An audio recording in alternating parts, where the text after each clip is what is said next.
Good evening, everyone. I am Jahangir Tadvi. Today we are discussing the introduction part of pharmacology. Pharmacology is the science of drug. In a broad sense, it deals with interaction of exogenously administered the drug with the living systems. Pharmacology drugs की वो study है जब हम drug को body के अंदर administered करते हैं तब वो हमारी बॉडी के सिस्टम्स के साथ में सेल्स के साथ में ऑर्गन्स के साथ में जो इंटरेक्शन करती है जो इफेक्ट देती है हम उसको उस स्टडी को बोलते हैं pharmacology. They are the main two division of the pharmacology. First one is the pharmacokinetics and second one is the pharmacodynamics. In a short form, the definition of pharmacokinetic is what the body does to the drug, and pharmacodynamics means what the drug does to the body. Now we are discussing pharmacokinetics. Pharmacokinetics means movement of the drug and alteration of the drug by the body. Pharmacokinetic means drug को administer करने के बाद में drug हमारी body के अलग अलग system में अलग अलग कंपार्टमेंट में प्लाज्मा मेम्ब्रेन को क्रॉस करके मूव करती रहती है. हम उस मूवमेंट को हम बोला जाता है pharmacokinetic. Pharmacokinetics refers the ADME. A for absorption, D for distribution, M for metabolism or biotransformation, and E for excretion or eliminations. Now first of all, absorption. Absorption means movement of the drug from its site of administration into the circulation. जब हम drug को body से administer करते हैं, body में administer करते हैं किसी भी रूट से, चाहे ओरल रूट से हो, सबलिंगल रूट से, इनहेलेशंस के थ्रू, टॉपिकली हो, चाहे पैरेंटल रूट्स के थ्रू हम करें, तो ड्रग उस साइट ऑफ एडमिनिस्ट्रेशन से टिश्यू, सेल या फिर ब्लड के अंदर ट्रांसपोर्ट हो जाती है. हम उसी को बोलते हैं एब्जॉर्प्शन. IV रूट से ड्रग को एडमिनिस्टर करने के बाद में एब्जॉर्प्शन की रिक्वायरमेंट नहीं होती है क्योंकि हम ड्रग को डायरेक्टली ब्लड स्ट्रीम के अंदर ही एडमिनिस्टर करते हैं. ना important topic factors affecting the absorption. Few factors which affect the absorption like the aqueous solubility of the drug, concentration of the drug, area of absorbing surface, vascularity of the absorbing surface, route of administration, dosage form and particle size and surface area. These are the factors which affect the absorption. Now first one is the aqueous solubility. The drug given in watery solution is absorbed faster when the same drug is given in the solid or in the oily solutions. जब हम drug को aqueous solution के form में हम देते हैं aqueous soluble drug को, तो उसका एब्जॉर्प्शन ज़्यादा होता है एज़ कम्पेयर टू कि हम उस ड्रग को सॉलिड प्रिपरेशन के फॉर्म में दें या फिर हम उसको ऑयली प्रिपरेशन में देते हैं. उसके बाद में है concentration of the drug. Highly concentrated drug का एब्जॉर्प्शन फास्टर होगा क्योंकि जो एब्जॉर्प्शन होता है वो कॉन्सेंट्रेशन ग्रेडियंट पर बेस्ड होता है. Then area of the absorbing surface. Area of the absorbing surface जितना ज़्यादा होगा उतना फास्टर एब्जॉर्प्शन और उतनी ही ज़्यादा बायो अवेलेबिलिटी होती है. Now vascularity of the absorbing surface. Ideally vascularity means blood supplied to the site of the absorption.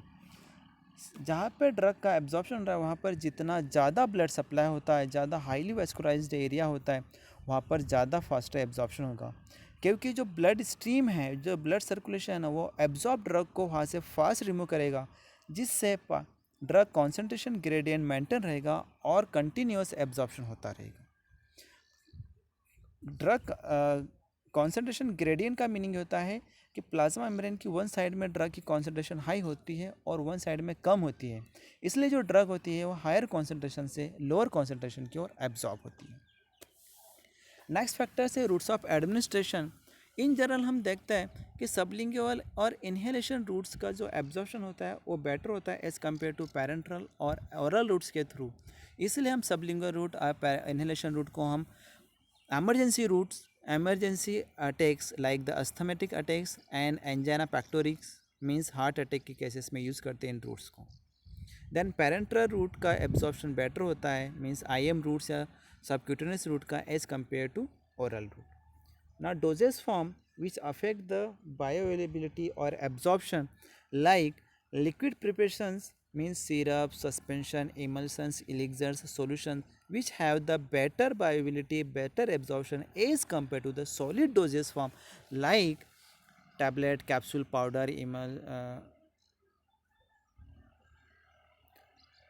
Next one is the particle size and surface area. Ideally, smaller particle size of the drug have the greater surface area and faster dissolution rate, which leads to the faster or better absorption as compared to larger particle size.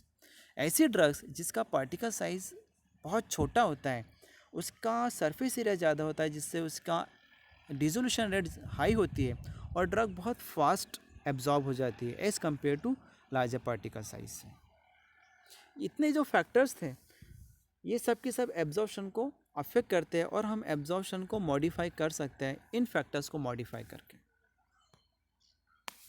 Now the process which affect the absorption, ideally जिन process के through absorption होता है हम उसको वो basically two types की है। First one is the passive diffusion and filtration which is based ideally based on the concentration gradient, and next one is the specialized transport under which is the facilitated diffusion and active transport। जो passive diffusion होता है वो across the plasma membrane उसकी movement होती है वो concentration gradient पर based होती है, मीन्स हायर कॉन्सेंट्रेशन से लोअर कॉन्सेंट्रेशन की ओर ड्रग मूव होती है, अपने आप मूव होती है, उसमें किसी एनर्जी को अप्लाई करने की रिक्वायरमेंट नहीं होती है। पैसिव डिफ्यूजन के थ्रू जो हाईली लिपिड सॉल्युबल ड्रग्स होती है वो बहुत फास्ट क्विकली एब्जॉर्ब कर जाती है क्योंकि इनका जो एब्जॉर्प्शन होता है वो कॉन्सेंट्रेशन ग्रेडियंट पर बेस्ड होता है। नेक्स्ट जो है फिल्ट्रेशन। फिल्ट्रेशन एक ऐसी प्रोसेस है जिसके थ्रू जो ड्रग होती है वो प्लाज्मा मेम्ब्रेन को पोर्स को क्रॉस कर जाती है। अब ऐसी ड्रग जो लिपिड सॉल्युबल नहीं है, लिपिड इनसॉल्युबल है, वो ड्रग फिल्ट्रेशन के थ्रू प्लाज्मा मेम्ब्रेन को क्रॉस करती है, लेकिन इसके लिए एक इम्पोर्टेंट थिंग है कि उस ड्रग का पार्टिकल साइज स्मॉलर होना चाहिए प्लाज्मा मेम्ब्रेन के पोर्स की साइज से। Next one is the carrier transport. Carrier transports में कुछ प्रोटीन ट्रांसपोर्टर्स होते हैं जो ड्रग के साथ में बाइंड होकर प्लाज्मा मेम्ब्रेन को क्रॉस कराने में हेल्प करते हैं। इसके अंडर है facilitated diffusion. Diffusion ideally concentration gradient पर बेस्ड होता है, तो जो फैसिलिटेटेड डिफ्यूज़न होता है वो भी जो होता है वो इलेक्ट्रोकेमिकल ग्रेडियंट पर बेस होता है और higher concentration to lower concentration के मुँह होता है, but by the help of the transporter. For example glucose का जो मूवमेंट होता है वो ग्लूकोज ट्रांसपोर्टर करता है GLUT4 हायर कॉन्सेंट्रेशन से लोअर कॉन्सेंट्रेशन की ओर। नाउ एक्टिव ट्रांसपोर्ट के लिए एनर्जी की रिक्वायरमेंट होती है जिसमें इलेक्ट्रोकेमिकल ग्रेडियंट के अगेंस्ट में मूवमेंट हो सकता है क्योंकि इसमें एनर्जी के हेल्प से मूवमेंट होता है। इलेक्ट्रोकेमिकल ग्रेडियंट के against means low to higher concentration की ओर मूवमेंट होता है। इसका जो बेस्ट एग्जांपल है मिथाइल डोपा एंड लियोडोपा का जो एब्जॉर्प्शन होता है, जो मूवमेंट होता है, उसको जो ट्रांसपोर्ट करवाता है वो होता है अमीनो एसिड ट्रांसपोर्टर्स, जो कि low concentration to lower higher concentration की ओर मूवमेंट होता है। Thank you.